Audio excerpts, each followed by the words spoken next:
지난 시간에 히스기야가 왕이 되자마자 종교개혁을 통해서 하나님 앞에 바로 섰음을 우리가 보았습니다. 그래서 하나님은 그런 히스기야를 기뻐하셨고, 그래서 히스기야의 종교개혁에 대한 말씀에 대한 마지막 말씀을 우리 31장 21절 맨 끝에 보면 이렇게 말씀하고 있습니다. 한번 보시죠. 31장 21절 같이 한번 읽어보겠습니다. 시작. 그가 행하는 모든 일, 곧 하나님의 전에 수종드는 일이나 율법에나 계명에나 그의 하나님을 찾고 한 마음으로 행하여 형통하더라. 아멘. 할렐루야. 우리 안에 우상을 제거하고 우리를 구원하신 예수 그리스도를 나의 주인으로 삼고 살아간다면 이렇게 형통하게 하시는 은혜가 있다 라는 말씀으로 맺고 있죠. 자, 그런데 32장 넘어가면서 이 형통하였다라는 말씀이 있고 난 후 32장에서 나타나는 사건이 있습니다. 아수르 왕 사네립이 유다를 정복하려고 쳐들어와서 예루살렘 성을 완전히 포위해 버렸다라는 거죠. 형통하다라고 말씀해 놓고, 형통하다라고 방금 전에 이 말씀을 기록해 놓고 이런 일이 생기다니 좀 이상하지 않습니까? 심지어 이 위기가 히스기야가 모든 충성된 일을 한 후에 일어났다라고 한 번 더 1절에서 짚어주고 계세요. 그렇죠? 형통하였다라는 말을 잊어버린 게 아니에요. 한 번 더 강조하고 있습니다. 이 모든 충성된 일을 다 한 후에 사네립이 와서 예루살렘을 포위해버렸다. 그런데 이 전쟁이 히스기야가 왕이 되고 종교개혁을 하자마자 일어난 것처럼 보이지만 열왕기하 18장을 말씀을 보면 실제로는 히스기야 14년째 있었던 일입니다. 게다가 오늘 말씀의 침공은 사네립이 침공한 두 번째 전쟁이에요. 그렇기 때문에 종교개혁이 끝난 시점으로부터는 사실상 한참 떨어진 이후에 벌어진 일입니다.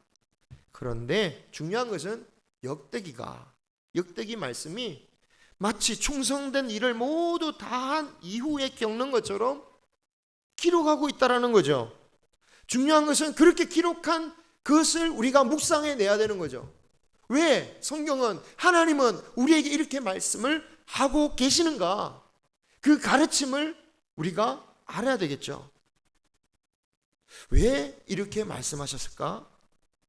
사실은 이것은 우리에게 영적인 가르침을 주시는데요, 우리는 하나님께 충성된 사람에게 생기는 문제에 대해서 늘 의문을 가집니다. 어찌 하나님께 충성된 사람에게 이런 문제가 생길 수 있느냐? 어떠한 문제도 이렇게 심각한 문제는 일어나면 안 되지 않느냐? 라는 지극히 우리 기준에서는 상식적인 생각을 하게 되는 거죠. 형통이란 아무 일도 일어나지 않는 것, 평안하게 정말 어떤 거침이 없는 게 아니냐. 그런데 오늘 역대기에서 말씀하시는 게 뭡니까? 하나님께서 형통하게 하셨다라는 말씀은 그 이후에 아무런 문제도 생기지 않는다, 그런 뜻이 아니다라는 거죠. 실제 우리 삶이 그렇습니다. 믿음 좋은 사람에게 어려움이 생기지 않습니까? 가능하면 생기지 않기를 우리가 바라고 또 그렇게 기도하고 있지만 하나님께서는 그렇게도 때로는 그렇게도 역사하시더라는 거죠. 만사형통을 기대했더니 때로는 너무너무 견디기 힘든 어려움이 찾아오더라는 거예요. 욥이 그렇게 고백하잖아요. 30장 26절에 이렇게 고백합니다. 내가 복을 바랐더니 화가 왔고 광명을 기다렸더니 흑암이 왔구나. 앞에 오늘 말씀, 오늘은 좀 준비했습니다. 몇 개가 있어서 오늘은 말씀을 준비했어요. 보시기 바랍니다. 그런 욥 같은 사람들, 그런 처지에 당한 의인들을 바라보면서 믿지 않는 자들은 공격하죠. 네가 믿는 하나님이 어디 있느냐? 왜 너를 지켜주시지 않느냐? 도대체 하나님께서 주신다는 형통은 어디로 가버렸습니까? 예전에 이런 설교 한번 했죠. 오래간만에 하나님께서 주시는 형통의 의미를 조금 또 다른 각도로 생각해 보기를 원해요. 자, 하나님께서 주신다라는 형통은 어쨌든 결론은 같습니다. 아무 일이 일어나지 않는다라는 말씀은 아니에요. 아니, 그럴 수가 없습니다. 왜 그럴 수 없다라고 제가 말씀드리냐면, 주님께서 우리를 부르신 목적만 생각해도 그런 일은 일어나지 않을 거라는 거예요. 하나님께서 구원을 받은 자는 어떻게 살아야 된다고 말씀하십니까? 구원의 하나님의 사명을 감당하고, 복음이 미치지 못한 곳에 복음을 전하고, 어두운 곳에 빛을 비추어야 되는 그런 사명이 있기 때문이다라는 거예요. 그런데 문제는 그 어둠이 빛을 좋아합니까? 싫어한다고 했잖아요. 싫어해요. 반발이 생깁니다. 어려움이 생긴다라는 거죠. 예수님께서 제자들에게 말씀하신 바이기도 합니다. 세상이 예수님을 미워할 거라고요. 우리 요한복음 7장 7절 같이 한번 읽어볼까요? 시작.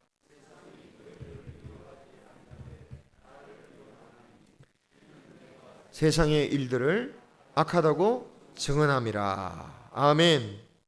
자, 이 말씀이 결국은 뭡니까?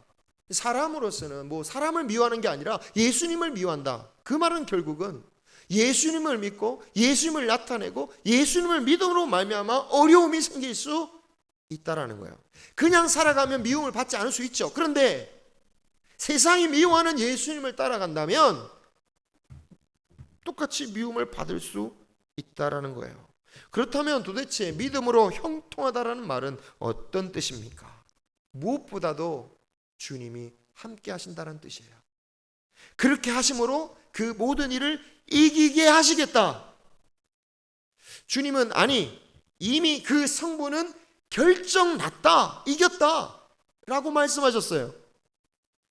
한번 세상에서는 너희가 환난을 당하나. 다음 말씀 한번 보십시오. 자, 같이 읽어보겠습니다. 시작.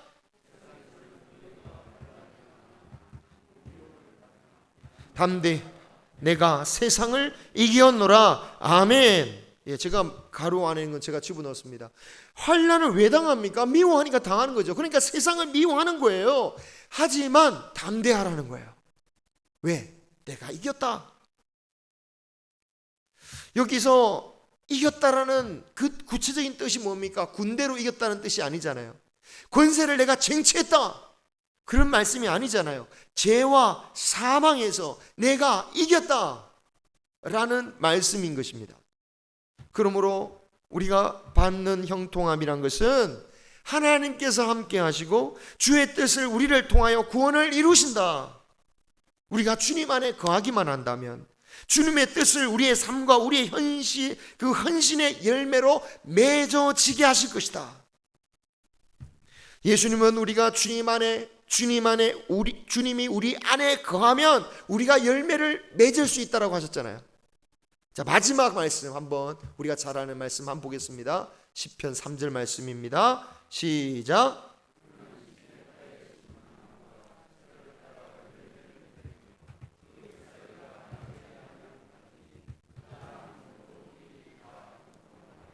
아멘.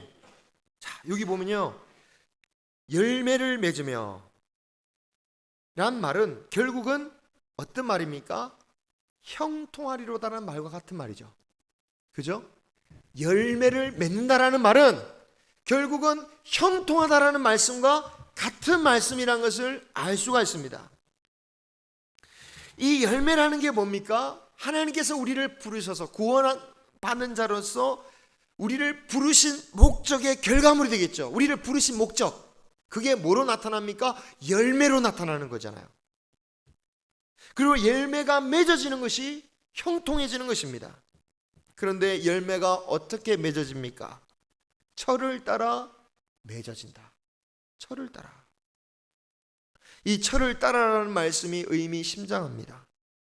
철을 따라 열매를 맺는다라는 말은 그때가 되면 반드시 열매가 맺게 된다라는 말씀이지만 동시에 그때가 되어야 열매를 맺는다. 그러니까 그때가 오기 전에 기다려야 할 때가 있다라는 거죠. 고난의 겨울이 오고 무더운 여름이 지나간다라는 것입니다. 그 열매를 맺을 씨앗을 품고 견뎌야 할 그 때들이 있다라는 겁니다. 하나님께서 약속하신 형통은 평생 열매 맺는 가을날만 있는 게 아니라 그동안 그 열매를 맺어지기 전까지 견뎌야 할 그 봄, 여름, 겨울을 하나님께서 함께 계시고 함께 이기게 하시겠다. 그것을 말씀하시는 거예요. 중요한 것은 우리가 그 안에 거할 때, 포도나무이신 예수 안에 거할 때, 그 가지에 우리가 접붙여 있을 때 내 욕심과 내 생각과 내 고집과 내 아집으로 떨어져 나와서 내 나름대로 열매를 맺으면 될 거라고 생각하면 하나도 열매를 맺지 못하지만, 예수 그리스도에 접붙여지면, 그리스도의 말씀에 접붙여지면 우리는 예수 그리스도로 말미암아 열매를 맺을 수 있다 라고 말씀하신 거예요. 우리가 예수 그리스도라는 그 나무에 접붙여져서 예수님과 함께 있는 그 상태가 어떤 상태입니까? 형통한 상태라는 거죠. 반드시 열매를 맺게 돼 있으니까. 그래서 하나님 앞에 최고로 칭찬받고 종교개혁했던 그 히스기야와 그 왕을 따라서 함께 믿음으로 회복을 했던 유다에게 이 사네립이라는, 이 아수르라는 대제국이 와서 시련을 겪게 하는 이 상황은 결코 이상한 일이 아니다라는 것을 오늘 이 성경은 이 표현을 통해서 말씀하고 있다라는 거죠. 그렇다면 히스기야와 유다 백성들이 열매를 맺기 위해서, 이런 위기의 순간 열매를 맺기 위해서 필요한 게 무엇입니까? 열매를 거둘 때까지 하나님 안에서, 하나님 말씀 안에서 거하면 이 위기에 놓인 히스기야와 그 백성들도 마침내 열매를 맺을 수 있게 되는 겁니다. 그러므로 우리에게 어려움이 찾아오는 것을 너무 이상하게 여기지 마시기 바랍니다. 우리가 해야 할 일은 그때에 그 열매를 맺기 위해서 오직 하나님 안에, 그 말씀 안에 우리가 거하는 것입니다. 오늘 말씀에서 그들이 마주한 위기는 보통 위기가 아닙니다.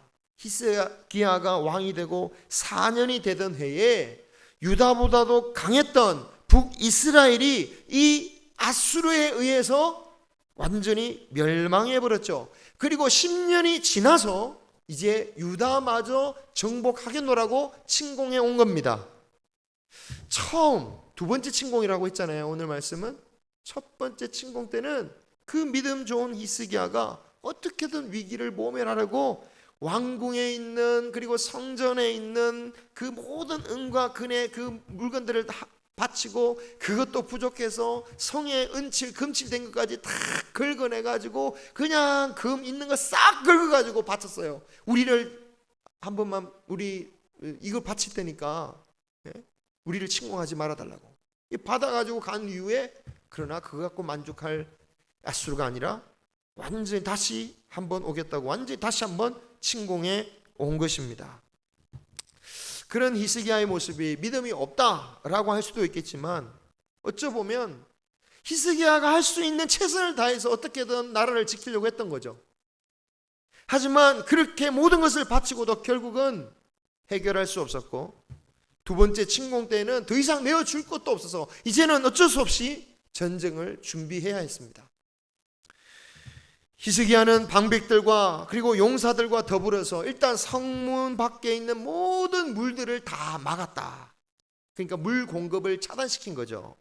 이런 전법은 물이 귀했던 중동 지역에서 거의 흔하게 전쟁 났다, 공성전, 그러니까 성을 침범하는 그런 전쟁이다 라고 하면 보통 하는 작전이에요. 그리고 무너진 성벽을 보수하고 성벽 밖에 또 하나의 성벽을 세우고 탑, 망대를 높이 세웠습니다. 그리고 창과 방패를 많이 만들어서 준비했죠. 그러나 이것만으로는 역부족이라는 것을 너무너무 잘 알고 있었습니다. 자기들보다 훨씬 강했던 나라들을 초토화시켰던 아수르, 상대가 안 되는 겁니다. 그랬기에 히스기야는 그 어떤 것보다 중요한 말씀을 백성에게 전하는데, 그 말씀이 우리가 읽었던 말씀, 예전에 한번 제가 본문으로 사용했기도 했던 이 말씀인 거죠. 같이 한번 우리 오늘 본문 말씀 32장 7절 8절 말씀을 읽어보겠습니다. 시작. 너희는 마음을 강하게 하며 담대히 하고 아수르 왕과 그를 따르는 온 무리로 말미암아 두려워하지 말며 놀라지 말라. 우리와 함께 하시는 이가 그와 함께하는 자보다 크니 그와 함께하는 자는 육신의 팔이요 우리와 함께하시는 이는 우리의 하나님 여호와시라. 반드시 우리를 도우시고 우리를 대신하여 싸우시리라 하매 백성이 유다 왕 히스기야의 말로 말미암아 안심하니라. 아멘. 세상을 초토화시킨 그 아수르만 본다면 두려워할 수밖에 없는 거죠. 그럴 때 무엇을 바라봐야 됩니까? 누구를 바라봐야 됩니까? 오직 하나님을 바라보는 저와 여러분이 되기를 소망합니다. 말씀처럼 반드시 우리를 도우시고 우리를 대신하여 싸우시는 그 주님이심을 믿어야 될 것입니다. 하나님 외에 믿을 것이 없습니다. 아무리 동맹을 맺어도 사람이 되었든 나라가 되었든 자신의 이익에 맞다 싶으면 가차없이 배신하는 세상입니다. 세계의 정치사나 전쟁사를 보면 영원한 동맹도 영원한 적도 없다라는 것은 불변의 원칙이었습니다. 하나님께서 함께 하신다라고 외칠 때에 백성들의 반응이 놀랍습니다.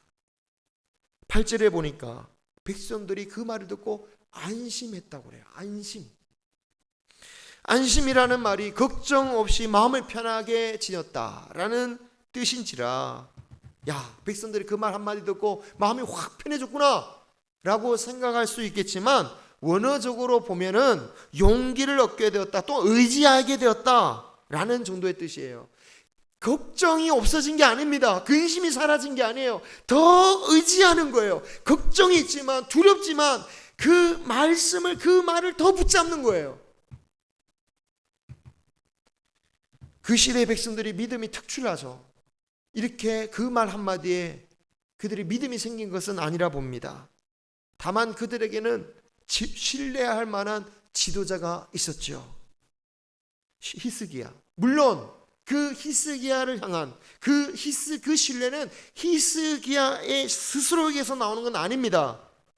히스기야가 하나님 앞에서 정직하게 행함으로 말미암아 하나님께서 행하심을 그간 10년을 14년 동안을 보아왔기 때문에, 그래, 현실에서는 믿을 수 없어도 하나님 앞에 헌신하고 하나님의 복을 받았던 저 히스기야의 말을 믿자라고 하면서 그 히스기야의 말이 위로가 되었던 거죠. 백성들이 히스기야의 말을 얼마나 신뢰하는지는 이후에도 드러납니다. 포위한 아수르 사네립이 신하를 시켜서 유다 말로 비난하죠. 유다 말로. 요즘으로 치면 심리전을 위한 비난 방송입니다. 뭐 북한이 떠드는 대남 방송, 또는 우리도 대북 방송, 뭐 그런 것처럼 비난 방송을 하는 거예요. 무슨 말을 합니까? 히스기야가 뭐 하나님께서 지켜주신다라고 했다고? 야, 말도 안 돼. 너희 하나님 우리로부터 못 지켜. 우리 아수르에 의해서 멸망당한 나라와 그 신들이 얼마나 많은지 봐라. 항복하고 우리의 신하가 되면 용수 살려주지만 저항하면 다 전멸이다. 겁을 줍니다. 이런 말을 유다 백성들이 다 듣고 있습니다. 얼마나 무섭고 갈등을 겪어야겠습니까? 그냥 항복하러 갈까? 열왕기를 보면 오죽하면 예루살렘 왕궁의 책임자 서기관 그리고 사관이 그 아수르 군에게 부탁을 합니다. 제발 그 말을 유다 말로 하지 말고 아람 말로 해달라고. 순진하죠. 아람 말로 해달라고. 유다 말로 하니까 우리 백성들이 괴로워서 못 견디겠다고. 제발 아람 말로 해달라고. 그들이 이사야, 그 신하들이 이사야에게 가서 보고할 때 보면 옷을 찢으면서 보고하죠. 그 보고를 받은 히스기야 역시 아이를 낳을 때가 되었으나 해산할 힘이 없도다라고 하면서 옷을 찢고 괴로워하며 하나님께 부르짖었습니다. 여러분, 신하들과 히스기야가 이 정도인데 백성들의 그 고민과 두려움이 어땠을까요? 그런데 백성들이 아무 대꾸도 안 합니다. 그 이유가 뭡니까? 오로지 히스기야가 아무 대답도 하지 말라고 했기 때문에. 그대로 있다가는 죽을지도 모르는데 벌벌 떨면서도 히스기야의 말을 붙잡고 있습니다. 왜 히스기야의 말을 붙잡을 수 있습니까? 히스기야와 함께 하시는 하나님의 약속이 있기 때문이죠. 그래서 그들은 자신들과 다름없이 벌벌 떨며 괴로워하는 히스기야는 믿지 못할지 모르겠지만 그 히스기야가 부르짖고 있는 그 하나님을 바라보면서 그들도 역시 부들부들 떨면서 대적의 그 말에 반응하지 아니하고 자신의 자리를 지킬 수 있었던 거죠. 하나님의 약속을 붙드는 거, 말씀을 붙드는 거 그렇게 힘든 겁니다. 힘들면 안 붙들고 잠시 쉬어가고 나중에 다음 주에 뭐 이런 식으로 믿을 수 있는 게 신앙이 아니에요. 하나님의 말씀을 붙든다는 것은 이렇게 정말 간절하게 처절하게 부들부들 떨면서도 그 말씀 안에 거하려고 살아가는 것입니다. 그리고 하나님께서 그런 기도를 들어주신다라는 거죠. 애타게 열정적으로 부르짖는 모습, 그 모습, 기도하는 모습도 중요하지만 그보다 훨씬 더 중요한 게 무엇입니까? 하나님의 말씀을 붙잡고 하나님의 약속 안에서 부들부들 떨면서도 주 앞에 나가서 기도하는 것. 히스기야가 이사야와 함께 기도를 하니까 하나님께서 한 천사를 보내어 아수르 군대를 치셨습니다. 그 군대 숫자가 18만 5천 명이라고 열왕기에서 기록하고 있어요. 단 한 천사예요. 히스기야와 그 백성이 그 아수르 군대를 막기 위해서 얼마나 노력을 많이 했습니까? 물길을 막고 성을 수리하고 외벽을 쌓고 각종 무기를 만들고 탑을 만들고. 그런데 하나님은 천사 하나를 보내서 하룻밤 만에 싸그리 해결해 버리셨다라는 거죠. 하나님의 능력이 결코 부족한 것이 아닙니다. 하나님의 능력이 부족한 게 문제가 아니라 다만 우리가 그 능력의 주님 앞에 제대로 기도할 수 있어야 되는 것입니다. 기도의 방식을 말하는 게 아닙니다. 뭐 큰 소리 내라, 조용히 해서 해라, 뭐 어떻게 기도해라, 소나무 무뿌리를 뽑아라, 뭐 그런 말씀이 아니에요.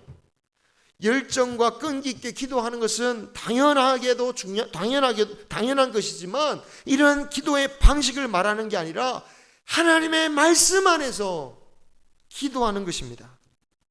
오늘 히스기야와 함께 기도했던 이사야가 말씀 밖에서 말씀과는 상관없이 기도했던 자들에 대해서 어떻게 말했습니까? 이사야 1장에 나왔죠. 수없이 몇 번이나 우리 본문을 통해서 읽었습니다. 내가 너희들의 기도를 듣지 않겠다. 너희들이 드리는 절기와 그 제물을 내가 견디지를 못하겠다.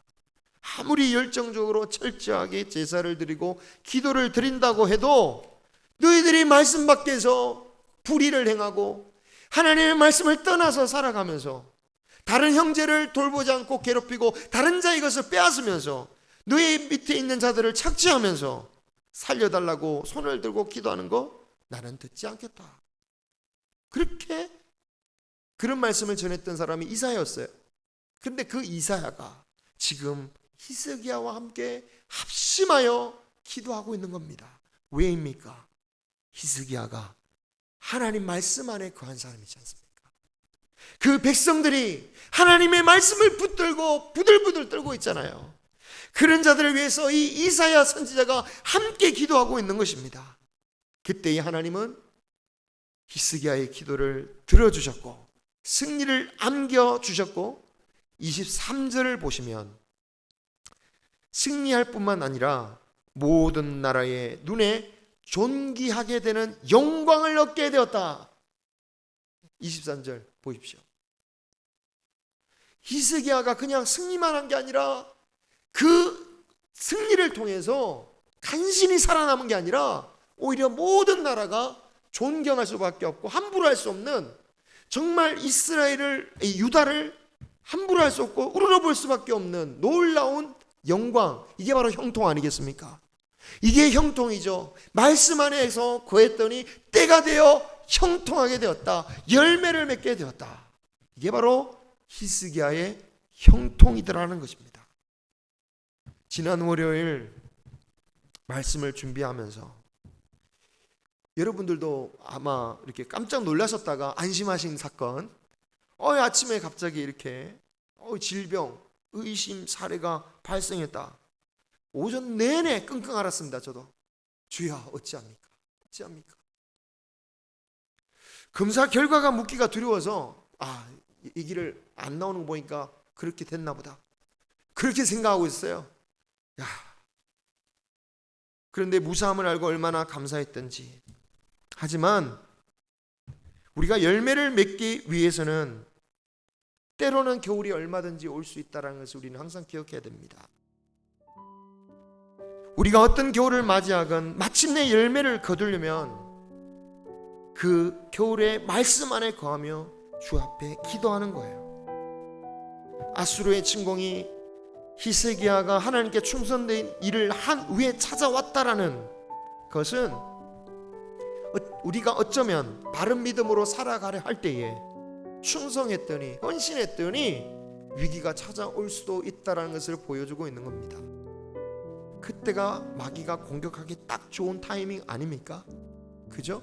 우리를 뒤흔들 수 있는 절호의 찬스가, 우리가 어려울 때 마귀가 시험해서 우리를 흔들 수 있겠죠. 하지만 그 위기를 말씀 안에서 기도함으로 승리하면 우리는 마침내 귀한 열매를 맺을 수 있을 줄 믿습니다. 형통의 역사가 나타날 줄 믿습니다. 히스기야가 마침내 영광을 얻게 된 것처럼 우리도 말씀 안에서 살며 기도로 응답받는 저와 여러분이 되시기를 주님의 이름으로 축원합니다. 기도하겠습니다.